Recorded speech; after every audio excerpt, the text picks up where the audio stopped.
بسم اللہ الرحمن الرحیم سبحانک لا علم لنا الا ما علمتنا انک انت العلیم الحکیم نستغفر اللہ ربی من کل ذنب ونتوب الیہ اللہم علمنا ما ينفعنا وانفعنا بما علمتنا وزدنا علما اللہم آمین۔ میرے بہت پیارے بھائیوں، اللہ تعالیٰ نے ہمیں آپ کو پھر قبول کیا ہے کہ ہم نبی کریم صلی اللہ علیہ وسلم کی احادیث شریفہ سنیں، اور اس کے لیے میں نے یہ اختیار کیا کہ بخاری شریف کو شروع کیا جائے۔ بخاری شریف کی سب سے پہلی حدیث انما الاعمال بالنیات، اعمال کا دارمدار نیت پر ہے، اور اس کی جو علامہ ابن حجر رحمۃ اللہ علیہ نے اس میں تشریح کی تھی، اس میں سے مختصر جو مفید باتیں ہم سے متعلق ہیں میں نے ذکر کی تھی۔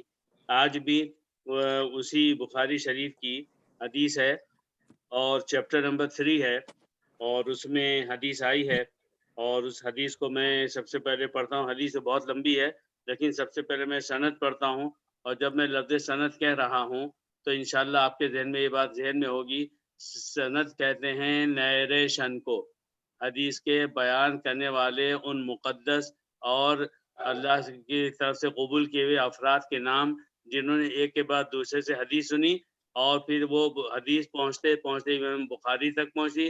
امام بخاری رحمۃ اللہ علیہ نے اسے اپنی بخاری شریف میں لکھا، پھر بخاری شریف عام ہوئی، اور آج جو ہے اتنے سال گزرنے کے بعد بھی ہم اور آپ اس کو سن رہے ہیں۔ تو حدیث ہے، حدثنا یحیی بن بکیر قال حدثنا الليث عن عقيل عن ابن شهاب عن عروة بن الزبير عن عائشة ام المؤمنین انہا قالت۔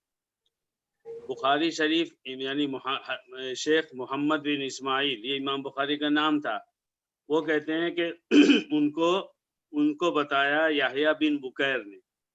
یحییٰ بن بکیر کہتے ہیں کہ مجھے بتایا لیث نے، اور لیث کہتے ہیں حضرت عقیل سے انہیں معلوم ہوا، اور حضرت عقیل کہتے ہیں کہ ابن شہاب سے معلوم ہوا، اور ابن شہاب کہتے ہیں کہ اور حضرت عروہ بن زبیر سے معلوم ہوا، اور حضرت عروہ بن زبیر کہتے ہیں کہ حضرت عائشہ رضی اللہ عنہ ام المومنین نے فرمایا۔ تو اس طرح سے دیکھیے کہ یہ حدیث امام بخاری رحمۃ اللہ علیہ کو 1 2 3 4 5 6 واسطوں سے یہ حدیث امام بخاری تک پہنچی ہے، اور اس کا مطلب یہ ہے کہ امام بخاری رحمۃ اللہ علیہ نے ان اپنے سے پہلے یحییٰ بن بکیر ان کی پوری چھان بین کی کہ یہ حدیث ان سے سننے کے اور لکھنے کے لائق ہے یا نہیں ہے، پھر لیث کی تحقیق، پھر عقیل کی تحقیق، پھر ابن شہاب کی تحقیق، اس کے بعد عروہ بن زبیر جو صحابی بھی ہیں اور حضرت عائشہ رضی اللہ عنہا کے بھانجے ہیں، تو یہاں بات ہی ختم ہو جاتی۔ یہاں تو وہ 100% اتھرائزڈ ہے، وہ 100% جو ہے سچ بولنے والے، نبی صلی اللہ علیہ وسلم کے بارے میں کوئی غلط بات بولنے والوں میں سے نہیں ہے۔ تو جو صحابی ہے وہ بیانڈ دا کوشچن ہے، اور صحابی کے بعد جتنے بھی تابعی ہیں تو بڑے سے بڑے تابعی کو اس کی پوری اہمیت کے باوجود دیکھا جائے گا کہ جو حدیث انہوں نے بیان کی وہ حدیث ثابت ہوتی ہے یا نہیں ہوتی ہے۔ اور اس میں سب سے اہم بات یہی ہے کہ اگر میں کہوں کہ مجھے اعظم بھائی نے یہ بتایا، تو حبیب بھائی سب سے پہلے یہ دیکھیں گے کہ اعظم اور ظفر کی ملاقات ہوئی بھی یا نہیں ہوئی۔ لیکن اگر مثال کے طور پر ابھی جو ہے اعظم بھائی انڈیا میں ہے اور میں یہاں پر ہوں، اب میں نے کوئی بات ان کی طرف منسوب کی، اور ایسے وقت منسوب کی کہ وہ یہاں پر آئے نہیں تھے، تو حبیب بھائی کہیں گے بھائی یہ بات آپ کیسے بول رہے ہو، انہوں نے آپ کو بتایا، وہ تو یہاں آئے نہیں تھے۔ اگرچہ اس زمانے میں فون اور موبائل اور ٹیلی فون اور ای میلز کے راستے نکل آئے ہیں، لیکن اس سب کے باوجود پھر بھی یہ تحقیق ہوگی کہ دونوں میں کوئی کنیکشن تھا بھی یا نہیں تھا۔ بہرحال حضرت عائشہ فرماتی ہیں کہ اول ما بدیا بھی رسول اللہ صلی اللہ علیہ وسلم من الوحی الرؤیا الصالحہ، جو بات سب سے پہلے نبی صلی اللہ علیہ وسلم کی وحی آنے کے بارے میں شروع ہوئی ہے، تو سب سے پہلی چیز کیا ہونے لگی کہ آپ کو سچے خواب نظر آنے لگے۔ اور خواب کے بارے میں اس سے پہلے کہ آپ آگے بڑھیں یہ ذہن میں رکھیے کہ خواب جھوٹے بھی ہوتے ہیں اور خواب سچے بھی ہوتے ہیں۔ اور حضرت یوسف علیہ السلام کے وقت میں جب بادشاہ مصر نے خواب دیکھا تھا اور اس نے اپنے درباریوں کو خواب سنایا، تو درباریوں نے ان کا خواب سن کر یہ کہا اضغاث احلام، ارے یہ تو ایسے اٹھ پٹاک باتیں خوابوں میں نظر آتی ہیں، یہ انہوں نے جواب دیا تھا۔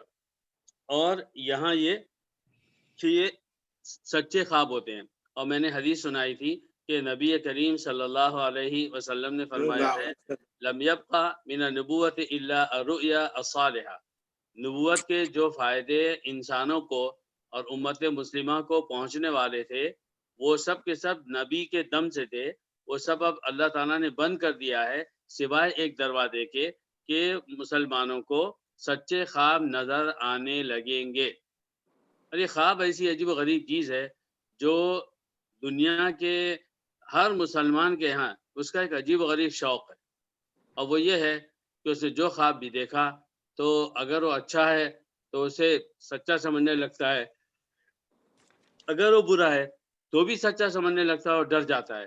اور جن لوگوں پر بھی اس کو بھروسہ ہے وہ پوچھتا ہے بھائی میں نے ایسا ہوا، میں نے خواب میں ایسا دیکھا ہے، اس کا کیا مطلب ہے؟ تو پہلی بات یہ ہے میرے بھائیوں کہ سچا خواب کس کو نظر آئے گا؟ ہر مسلمان کو؟ اس کا جواب ہے نہیں۔ کیا نمازیوں کو نظر آئے گا؟ اس کا جواب ہے نہیں۔ کیا حج کرنے والے کو نظر آئے گا؟ اس کا جواب ہے نہیں۔ آپ کسی اچھے کام کی مثال لیں تو سچے خواب کا تعلق اس سے نہیں ہے کہ اسلام کے اگر 100 درجے ہیں تو ہم اس میں سے 1 یا 2 یا 5 یا 10 یا 25 پر عمل کریں اور 75% اسلام کو نگلیکٹ کریں، زندگی میں اس کا اثر نہ ہو، اور پھر ہم سوچیں کہ اللہ نے ہم کو جو بتایا سچ بتا دیا۔ ہو سکتا ہے اللہ کی مرضی وہ گناہگار سے گناہگار کو بھی ایسا خواب دکھا دے، مگر جو قرآن اور حدیث نے ہم کو بتایا ہے کہ جو مسلمان 100% قرآن اور حدیث پر چلنے کی کوشش کرے گا، میں کہہ رہا ہوں کوشش کرے گا، اور انسان ہے کبھی نہ کبھی چھوٹی موٹی غلطی ہو ہی جائے گی، اور وہ غلطی چھوٹے گناہ ہو، کبیرہ گناہ نہ ہو۔ شراب پی رہا تھا اور اس کو سچا خواب نظر آیا، ناممکن ہے۔ زنا کرتا تھا، چوری کرتا تھا، ڈاکہ ڈالتا تھا، ماں باپ کا دل دکھاتا تھا، رشتے داروں کا حق مارتا تھا، تجارت میں جھوٹ بولتا ہے، دھوکہ دیتا ہے، تو ناممکن ہے کہ کوئی سچا خواب نظر آئے۔ جو ایک جنرل بات قرآن و حدیث سے سمجھ میں آتی ہے وہ یہ ہے، لیکن جتنی باتیں آپ کسی بھی عالم سے سنتے ہیں تو ہم تو آپ کو وہ بتائیں گے جو قرآن و حدیث ہم کو سکھایا۔ اللہ کی مرضی وہ کسی انتہائی گناہگار کو کوئی سچا خواب دکھا دے تو ہمارا کوئی کنٹرول نہیں ہے، ہم تو وہ بتائیں گے جو اللہ نے قرآن حدیث کی روشنی میں بتایا ہے۔ بہرحال یہ ایک الگ بات ہے۔ تو حضرت عائشہ فرماتی ہے کہ نبی کریم صلی اللہ علیہ وسلم کو سب سے پہلے سچے خواب نظر آنے لگے۔ اس کے بعد کیا ہوا؟ فَكَانَ لَا يَرَى رُؤْيًا إِلَّا جَاءَتْ مِثْلَ فَلَقِ الصُّبْحِ، آپ کو جو بات بھی خواب میں نظر آتی وہ صبح کی روشنی کی طرح بالکل سامنے آ جاتی۔ ثم حبب الیہ الخلاء، پھر آپ کو تنہائی محبوب کر دی گئی، پسند کر دی گئی۔ اس خلا پر میں نے پچھلی گفتگو میں مجھے یاد ہے کہ میں نے عرض کیا تھا کہ نبی صلی اللہ علیہ وسلم کی بہت ساری سنتوں کو الحمدللہ ہم نے زندہ کیا ہے، اللہ مزید توفیق دے، مگر آپ صلی اللہ علیہ وسلم کی ایک سنت یہ بھی تھی کہ آپ جو ہے وحی کے شروع ہونے سے پہلے غار حرا میں اکیلے تنہا جا کے بیٹھ جاتے تھے۔ اور کب تک بیٹھتے تھے؟ گھنٹہ 2 گھنٹے، دن رات میں گھر آتے تھے؟ جی نہیں، اس غار میں دن اور رات آپ گزارتے تھے، اور ستو جو ہے وہ لے کے جاتے تھے، جو کہ چنے کے دانوں کو پیس کر اس میں میٹھی کوئی چیز ملا دی جائے اور پھر اس کو دودھ یا پانی سے پیا جائے، اور علماء نے کہا ہے کہ وہ بڑی طاقت کی چیز ہے اور نبی کی سنت ہے تو ستو بھی کھانا چاہیے۔ بہرحال تو یہ بات ہے کہ آپ اکیلے بیٹھتے تھے، اور میں نے عرض کیا تھا کہ کبھی اپنی زندگی میں تھوڑا سا وقت جو ہے ایسے ہی مسجد میں جا کے بیٹھ جائیے۔ یہ بھی ممکن ہے کہ ہم اور آپ جو ہے جنگل میں جا کے بیٹھ جائیں جہاں پر جان کا خطرہ نہ ہو، یا جو ہے کسی گارڈن میں جا کے بیٹھ جائیں، مگر مسجد سے ہٹ کر کسی بھی دوسری جگہ اگر ہم جائیں گے، ہم انسان ہیں اور اللہ کے نبی صلی اللہ علیہ وسلم کے زمانے سے بہت دور ہیں، تو اس کا ڈر ہے کہ جب ہم کسی اور جگہ بیٹھیں گے تو شیطان ہمیں اپنی طرف کھینچ لے گا۔ آج کل تو سڑکیں، باغ، اور گھر سے نکل کے باہر ہر چیز جو ہے گندے سین مناظر اور چمکتی دنیا، اور کسی کی کار گزر رہی تو اچھی لگے گی، تو کسی کا اسکوٹر اچھا لگے گا، تو کسی کے کپڑے اچھے لگیں گے، تو کبھی نظریں بہکیں گی۔ اگر کسی کو اپنے آپ پر اتنا کنٹرول ہے، وہ بلا شبہ اکیلے بیٹھے چاہے جہاں جا کر بیٹھے۔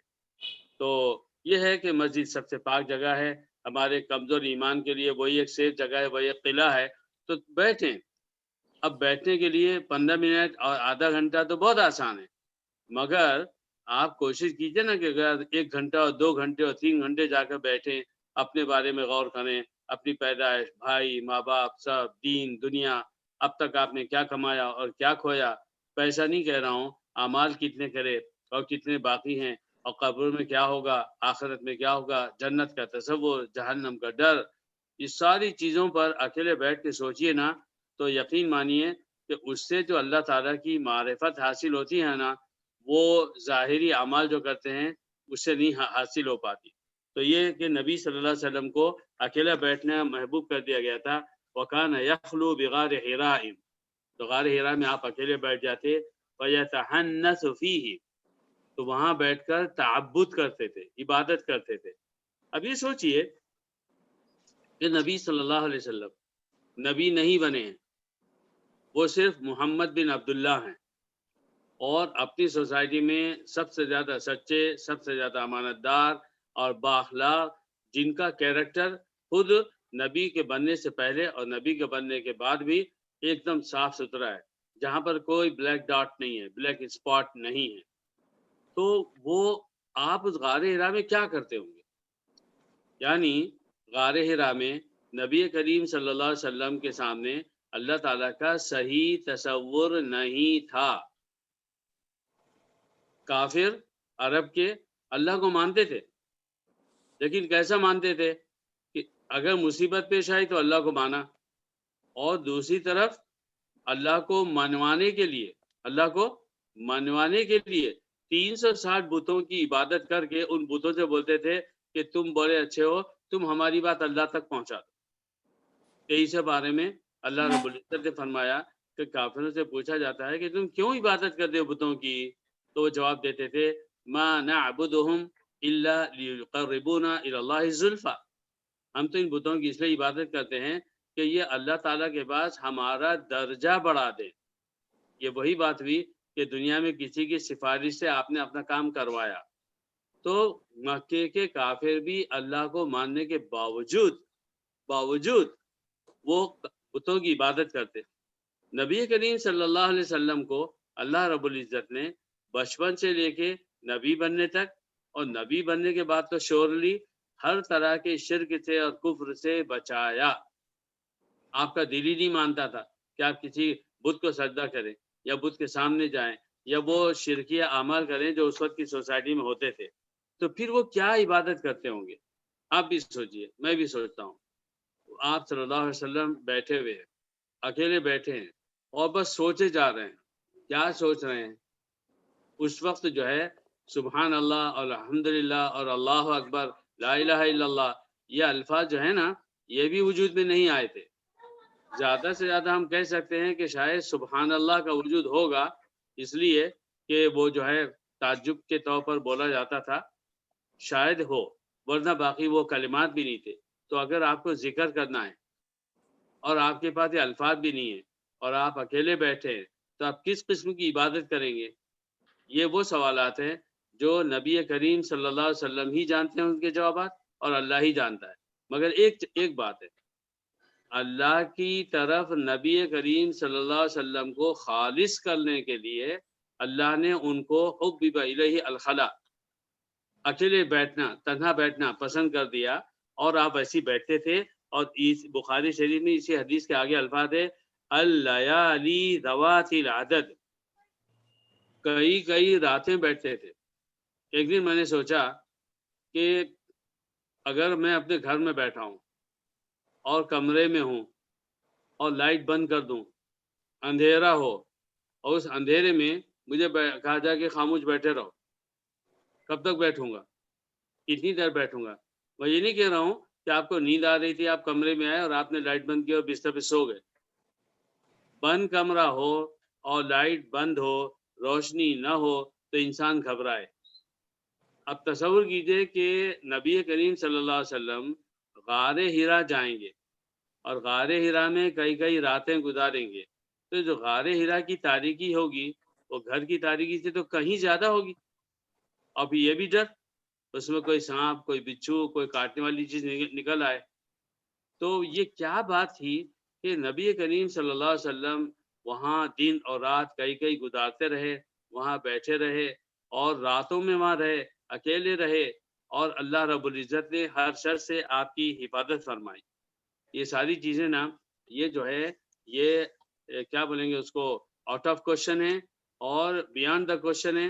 یہ صرف نبی اور اللہ کے درمیان کی بات ہے۔ ہم بندوں کو اس میں صرف یہی سبق ملتا ہے کہ جو شخص اللہ کا ہو جاتا ہے نا، پھر اللہ بھی اس کا ہو جاتا ہے۔ نبی کریم صلی اللہ علیہ وسلم نے فرمایا من کان للہ کان اللہ لہ، جو اللہ کا ہو جاتا ہے نا، پھر اللہ بھی اس کا ہو جاتا ہے۔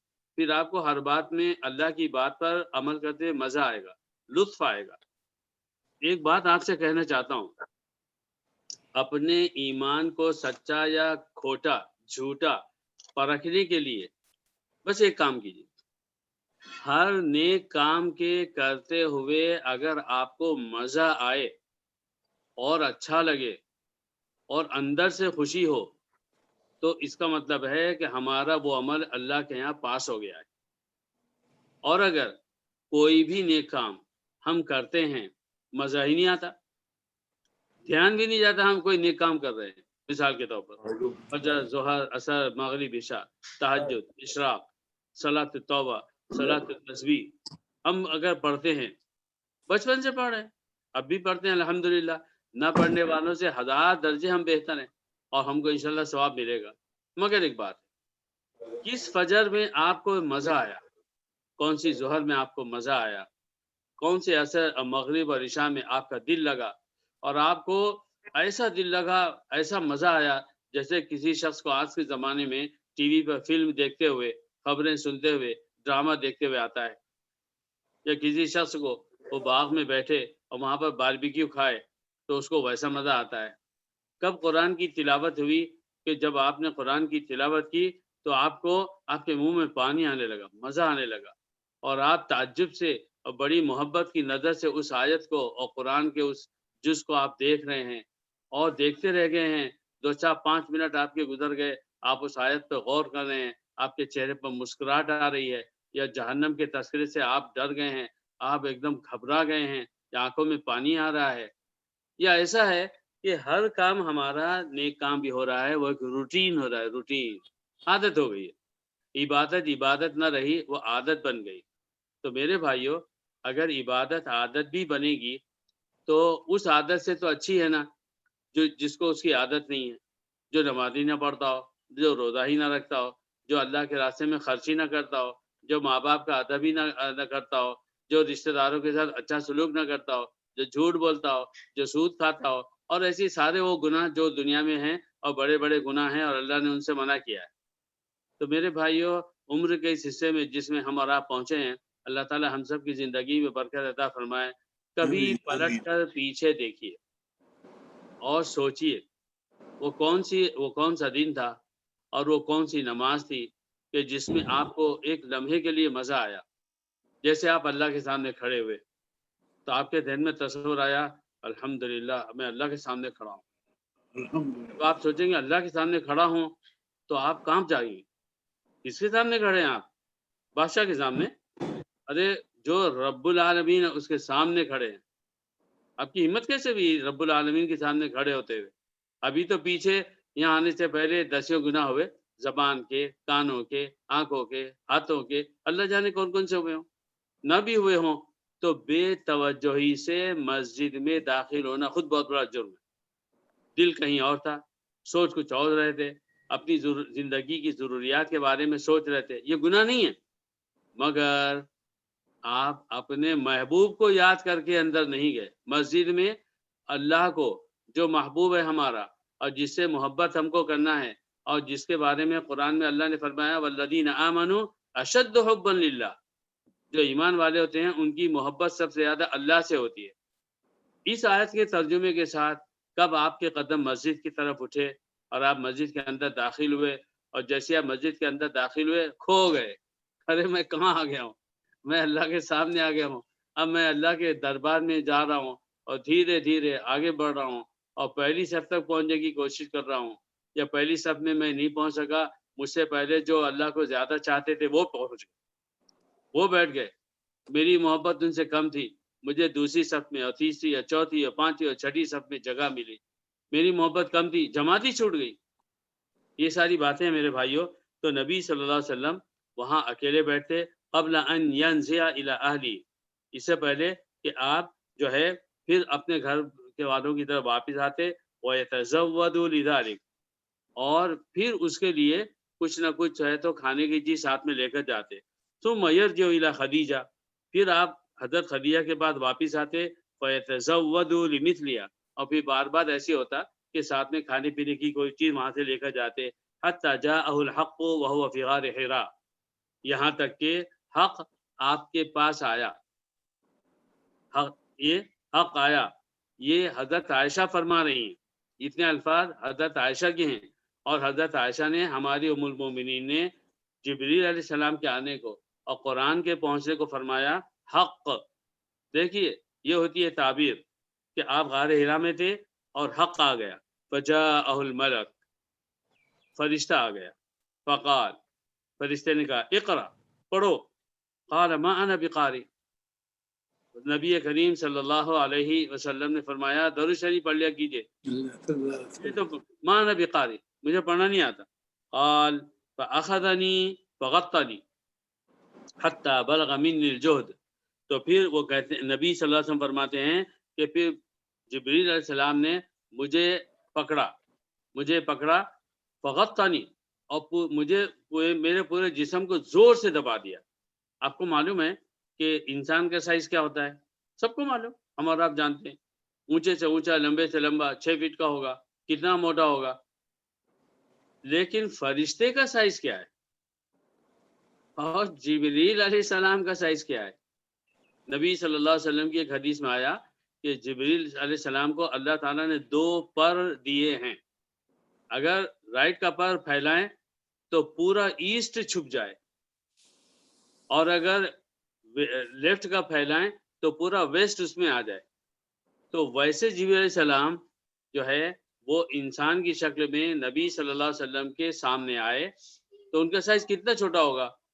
چھوٹا تو وہ نبی سے بھی زیادہ ہوگا، لیکن ان الفاظ سے کہ فاخذنی فغطنی سے سمجھ میں آتا کہ ان کا سائز اچھا خاصا تھا، حتی بلغ منی الجہد، یہاں تک کہ میری ساری طاقت ختم ہو گئی، یعنی جبریل علیہ السلام نے نبی کریم صلی اللہ علیہ وسلم کو اتنی زور سے گلے لگایا کہ حضور صلی اللہ علیہ وسلم کی جیسے کہ پوری طاقت ختم ہو گئی، ثم ارسلنی، پھر مجھے چھوڑ دیا، فقال اقرا، پھر فرمایا پڑھو، یہ دوسری دفعہ کہا، تو نبی صلی اللہ علیہ وسلم فرماتے ہیں میں نے کہا ما انا بقاری، مجھے پڑھنا نہیں آتا، فاخذنی فغطنی الثالثہ، تو ایسے 3 دفعے ہوا کہ جبریل علیہ السلام جو ہے نبی صلی اللہ علیہ وسلم کے جواب کے بعد کہ مجھے پڑھنا نہیں آتا، آپ کو گلے سے لگاتے، اور اس کے بعد میں پھر جو ہے وہ کہتے پڑھو، اور پھر حضور یہی فرماتے کہ مجھے پڑھنا نہیں آتا۔ اب یہ بات کہ جبریل علیہ السلام نے نبی صلی اللہ علیہ وسلم کو گلے کیوں لگایا، اتنی زور سے کیوں کھینچا، تو اس کا صحیح جواب صرف اللہ ہی جانتا ہے، اور نبی کریم صلی اللہ علیہ وسلم نے کسی حدیث میں یہ نہیں فرمایا کہ جبریل علیہ السلام کے مجھے زور سے بھینچنے اور گلے سے دبا کر لگانے کی وجہ یہ تھی، نہ صحابہ میں سے کسی نے کہا کہ اس کی یہ وجہ تھی، اور عجیب بات یہ ہے کہ صحابہ نے ایسا سوال بھی نہیں کیا، اے اللہ کے رسول آپ کو جو ہے جبریل علیہ السلام نے دبایا کیوں تھا، 3 دفعے کیوں دبایا تھا؟ یہ تو ہم جیسے لوگوں کا کام ہے کہ ہم سوالات بہت کرتے ہیں اور عمل تھوڑا کرتے ہیں۔ بہرحال یہ ہوا کہ اس کے بعد پھر تیسری دفعے کے بعد میں پھر جبریل علیہ السلام نے وحی کے جو الفاظ تھے وہ سنایا، وہ جو میں نے عرض کیا آپ سے کہ جبریل علیہ السلام نے نبی کریم صلی اللہ علیہ وسلم کو 3 دفعے کیوں دبایا، تو علماء نے یہ کہا ہے کہ اصل میں حضرت محمد صلی اللہ علیہ وسلم قرآن کے نازل ہونے، سننے اور اس کے جبریل علیہ السلام کے آنے سے پہلے کون ہیں؟ ایک انسان ہے، شریف ہیں، بہت شریف ہیں، اعلیٰ درجے کے شریف ہیں، مگر آپ کے جسم کے اندر جو قوت ہے وہ ایک انسانی قوت ہے۔ اب اس انسانی قوت میں روحانی قوت کو جو حدیث اور قرآن اور اللہ کی طرف سے وحی کی شکل میں آنے والی ہے، تو آپ کے اس انسانی جسم میں اس روحانی قوت کے پیدا ہونے کی کوئی چپ نہیں ہے اب تک۔ کوئی آپ کے اندر ابھی وہ طاقت نہیں آئی ہے جو قرآن اور حدیث کو سن سکے، برداشت کر سکے۔ اس لیے اللہ رب العزت کے حکم سے جبریل علیہ السلام نے 3 دفعے آپ کو بہت کس کے دبایا۔ کیوں؟ تاکہ انسانی مشین کے اندر وہ قوت آ جائے جس کے بعد قرآن کو سننا، اس کا یاد رکھنا، لوگوں تک پہنچانا آسان ہو جائے۔ ذرا آپ اس آیت کو تو پڑھیے، لو انزلنا هذا القرآن على جبل لرأيته خاشعا متصدعا من خشیۃ اللہ۔ یہ قرآن اگر ہم پہاڑ پہ نازل کرتے، اللہ تعالیٰ فرما رہا ہے، تو یہ قرآن کی بوجھ سے، قرآن کے وزن سے وہ پہاڑ بھی ایک دم ٹکڑے ٹکڑے ہو جاتا۔ اب اس آیت کی تشریح بھی اللہ ہی بتائے گا، ہم کو نہیں سمجھ میں آئے گا کہ اگر قرآن پہاڑ پر نازل ہوتا تو کیسے نازل ہوتا، اور پہاڑ ٹکڑے ٹکڑے ہو جاتا، وہ برداشت نہیں کر پاتا۔ اگر وہ برداشت کرتا تو پہاڑ انسانوں کو قرآن کیسے سناتا، یہ سب اللہ ہی جانے۔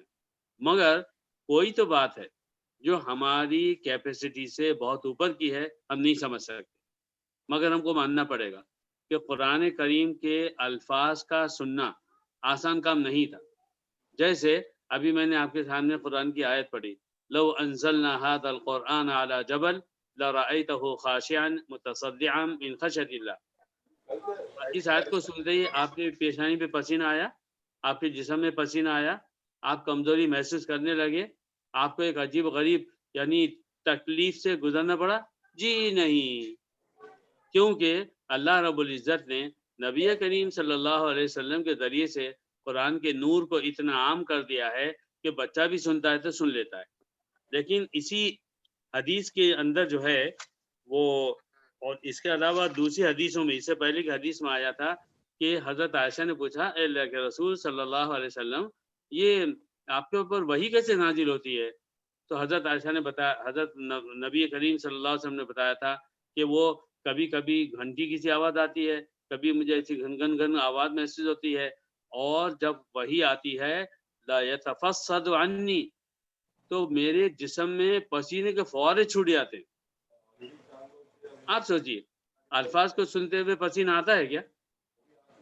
ہاں، اگر پریشانی ہو بہت بڑی تو بولتے ہیں، وہ بھی ایک وہ بن گیا ہے محاورہ، مجھے پسینہ آ گیا، ایک قطرہ بھی نہیں آتا مگر بولتے ہیں پسینہ آ گیا۔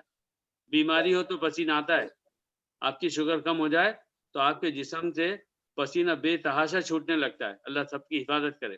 تو میرے بھائیوں، اگر نبی کریم صلی اللہ علیہ وسلم نے جو فرمایا سچ فرمایا، اور سچ فرمایا اور صرف سچ فرمایا، کہ جب وحی نازل ہوتی تھی آپ کے پورے جسم کی طاقت جو ہے اس آیت کو سننے کے لیے جو ہے زور لگانا پڑتا، آپ کی جسمانی طاقت ختم ہونے لگتی تھی۔ تو وہ واقعہ پیش آیا ہے جبریل علیہ السلام اور محمد صلی اللہ علیہ وسلم کے درمیان۔ اس کے بعد اللہ نے اس امت پر اتنا کرم کر دیا کہ قرآن کی آیت نہیں، آیتیں پڑھ لو، نہ پسینہ آتا ہے، نہ جسمانی قوت متاثر ہوتی ہے، نہ گھبراہٹ ہوتی ہے، ارے دل بھی نہیں لگتا، مزہ بھی نہیں آتا، تو نہ اچھا ہو رہا ہے نہ برا ہو رہا ہے۔ ہم ایسے مسلمان ہیں کہ قرآن پڑھ رہے ہیں تو نہ ہمیں اچھا ہوتا ہے نہ ہمیں برا ہوتا ہے۔ نہیں میرے بھائیوں، یہ ایمان کی کمزوری ہے، اللہ سے ہمارا کنیکشن لوز ہے، ورنہ آپ یقین مانیے کہ اصلی ایمان کے ساتھ ایک آیت کا پڑھنا مشکل ہے۔ اصلی ایمان کے ساتھ ایک آیت کا ترجمہ سمجھ جائے تو آدمی پھٹ پڑے، وہ اتنی زور سے چیخے کہ اطراف کے لوگ پریشان ہو جائیں گے، کیا ہو گیا ہے۔ بہرحال پھر آپ نے یہ قرآن کی آیتیں پڑھی، جبریل علیہ السلام نے اقرا بسم ربک الذی خلق، پڑھو اس رب کے نام سے جس نے تمہیں پیدا کیا، خلق الانسان من علق، انسان کو علق سے پیدا کیا۔ علق کسے کہتے ہیں؟ خون کے ایک معمولی سے دھبے کو، قطرے کو، جس کا کہ میڈیکلی بھی ثبوت ہوا ہے اور اس کا پھر ایک پورا ایک اس کی ایک سیریز ہے، وہ سمجھنا ہے۔ اقرا وربک الاکرم، پڑھو اور تمہارا رب جو ہے وہ سب سے زیادہ عزت والا ہے۔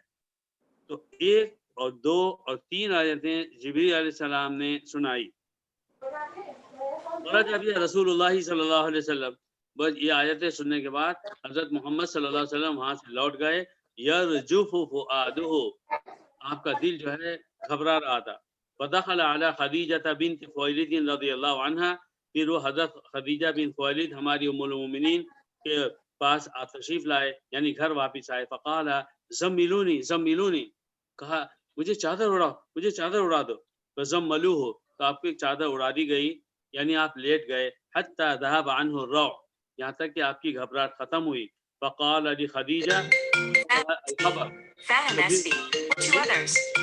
حضرت خدیجہ رضی اللہ عنہ کو جب پوری بات سنائی اور پھر سنانے کے بعد نبی کریم صلی اللہ علیہ وسلم نے فرمایا لقد خشیت علی نفسی، مجھے اپنے آپ پر ڈر لگ رہا ہے۔ اب جناب بخاری شریف سے لے کے حدیث کی مختلف کتابوں میں لقد خشیت علی نفسی کی عجیب عجیب باتیں لکھی ہوئی ہیں کہ حضور کو کس بات کا ڈر لگا۔ 12 اقوال ذکر کیے گئے ہیں کہ کس بات کا ڈر لگا۔ اپنی جان کا خطرہ، پاگل ہونے کا خطرہ نعوذ باللہ، اور مارے جانے کا خطرہ، قوم کیا کرے گی، اور عجیب عجیب باتیں کہی گئی۔ سیدھی سیدھی بات کیا ہے کہ خطرہ محسوس ہوا، یعنی اپنی جان کا خطرہ محسوس ہوا۔ یا جیسے عام طور پر ایسی کوئی بات پیش آئے تو ہم یہ کہتے ہیں کہ ارے بھائی جن کا اثر تو نہیں ہو گیا ہے، تو جو بھی بات ہو۔ فقالت خدیجہ، یہ بات نبی کریم صلی اللہ علیہ وسلم نے وحی کی بات سب سے پہلے دنیا میں کس کو سنائی؟ اپنی بیوی ہماری ام المومنین حضرت خدیجہ رضی اللہ عنہا کو سنائی۔ آپ یہیں سے سمجھ لیجئے کہ عورت کو اللہ نے کتنا زبردست مرتبہ عطا فرمایا کہ قرآن جو اللہ کی آخری کتاب ہے اور اس کی سب سے پہلی آیت نازل ہو رہی ہے، مرد پر نازل ہوئی تو بتایا کس کو؟ عورت کو، دوستوں کو بتایا، باہر کی دنیا کو بتایا، اس کے بعد جو ہے تو پھر اپنی بیوی کو بتایا۔ اس میں ایک سنت یہ بھی سمجھ میں آتی کہ ہر شوہر کی زندگی میں جب کوئی اہم بات پیش آ جائے چھوٹی بڑی تو وہ سب سے پہلے اپنی بیوی کو بتائے۔ اگر ماں باپ زندہ ہیں بلا شبہ سب سے پہلے ماں باپ کو بتائے۔ اگر ماں باپ کے بتانے میں ماں باپ کو تکلیف پہنچنے کا، گھبراہٹ کا ڈر ہے یا غم ہوگا یا وہ پریشان ہو جائیں گے، پھر نہ بتائے، پھر بیوی کو بتائے۔ اگر بیوی بھی ایسی ہو کہ کمزور دل کی ہو اور باہر کی پریشانی سے پریشان نہ ہو جائے تو پھر آپ نہ بتائیں، یہ گنجائش ہے۔ بہرحال یہ سنت ہوئی۔ تو اس کے بعد کیا ہوا؟ اس کے بعد میں حضرت خدیجہ نے کیا فرمایا؟ ایک شوہر کو اس کی بیوی سے زیادہ دنیا میں کوئی نہیں جانتا۔ ہر بیوی جانتی ہے اس کا شوہر کتنا سچا، کتنا جھوٹا ہے۔ ہر بیوی جانتی ہے اس کا شوہر کتنا امانت دار ہے، کتنا غدار ہے۔ ہر بیوی جانتی ہے وہ کتنا اچھا ہے، کتنا برا ہے۔ اگر بیوی تعریف کرے واقعتاً آپ اور میں تعریف کے لائق ہیں، اگر بیوی نہ کرے پھر اس کا مطلب ہے کہیں نہ کہیں کچھ گڑبڑ ہے۔ حضرت خدیجہ فرمانے لگی کلا، ہرگز نہیں، کوئی ڈرنے کی بات نہیں۔ واللہ ما یخزیک اللہ ابدا، میں اللہ کی قسم کھا کر کہتی ہوں اللہ تعالیٰ کبھی بھی آپ کو رسوا اور بدنام نہیں کرے گا۔ کیوں؟ انک لتصل الرحم، آپ تو رشتہ داری کا خیال کرتے ہیں۔ یہاں کیا لفظ کہا گیا؟ رشتہ داری، جس میں ہر طرح کے رشتے آ جاتے ہیں۔ اپنی سائڈ کے بھی سارے رشتے آ جاتے ہیں اور بیوی کے بھی سائڈ کے سارے رشتے آ جاتے ہیں، اور جب بیٹوں کی شادیاں ہوں تو ان کی بیویوں کے بھی سارے رشتے آ جاتے ہیں، اور جب بیٹیوں کی شادی ہو تو ان کے بھی سارے رشتے آ جاتے ہیں، اور جتنے ہمارے بھائی اور بہنیں ہیں ان کے جتنے رشتے بنیں گے وہ بھی سب آ جاتے ہیں۔ تو یہ سارے رشتوں کی طرف اشارہ ہے۔ وَتَحْمِلُ الْكَلَّ، اور آپ دوسروں کا غم اٹھاتے ہیں۔ تحمل الکل، الکل بوجھ کو کہتے ہیں، دوسروں کو بوجھ اٹھاتے ہیں۔ جو بھی پریشان ہے آپ اس کا بوجھ اٹھاتے ہیں، اس کی مدد کرتے ہیں، اس کا غم دور کرتے ہیں، اس کے غم کو اپنا غم سمجھتے ہیں۔ یہ حضرت خدیجہ نے نبی کریم صلی اللہ علیہ وسلم کو فرمایا۔ اب یہ بھی سنت ہوگی کہ ہم سب ایسا ہی کریں، اور ماشاءاللہ کرتے ہی ہیں. وَتَكْسِبُ الْمَعْدُومَ، اور آپ جو شخص بالکل قلاش ہے، معدوم یعنی وہ شخص ہی از نتھنگ معدوم، تو آپ اس کا بھی دل جیت لیتے ہیں. جو شخص جو ہے نا حد سے ٹوٹ چکا ہو، جس کی جو انتہائی مظلوم ہو، جس کی مدد کا کوئی سہارا نہ ہو، اور وہ سوچ رہا ہو کہ میرا تو دنیا میں کوئی ہے ہی نہیں، میری کون مدد کرے گا، میرا کیا ہوگا، میں کیسے کھاؤں گا پیوں گا، میری فلاں مشکل کیسے دور ہوگی، اور اس کے دماغ کے کسی کونے میں کسی شخص کا نام نہیں ہے کہ بھئی یہ شخص میری مدد کرے گا، اور آپ اچانک پہنچ جائیں اور اس سے اس کی پریشانی پوچھیں اور اس کی پریشانی کو جیسا دور کرنا چاہیے ویسے دور کر دیں، تو کہا جائے گا وَتَكْسِبُ الْمَعْدُومَ. جو شخص بالکل ہر طرف سے مایوس ہے، آپ اس کی بھی مدد کر کے اس کا دل جیت لیتے ہیں. وَتَقْرِي الضَّيْفَ، اور مہمان نوازی کرتے ہیں، یہ اسلام ہے، مہمان کی نوازی کرتے ہیں. وَتُعِينُ عَلَى نَوَائِبِ الْحَقِّ، اور جو سچ بات میں مصیبتیں پیش آتی ہیں تو اس کو برداشت کرتے ہیں اور اس کے اوپر صبر ہمت سے کام لیتے ہیں. یہاں تک کہ میں حدیث آدھی ہوئی ہے، ابھی اور آدھی باقی ہے، اور وقت کافی ہو چکا ہے، اس لیے میں انشاءاللہ آج کا درس یہاں پر ختم کرتا ہوں. اللہ تعالی ہم کو اور سارے مسلمانوں کو وہی کی ساری برکتیں عطا فرمائے، سچے خواب دیکھنے والا مسلمان بنائے، سچے خواب دیکھنے کی ہمارے اندر صلاحیت اور ہمت پیدا کرے، اور ہر نیک کام جو ہم کرتے ہیں اس کا مزہ اور اس کا لطف ہمیں عطا فرمائے. آمین آمین آمین یا رب العالمین.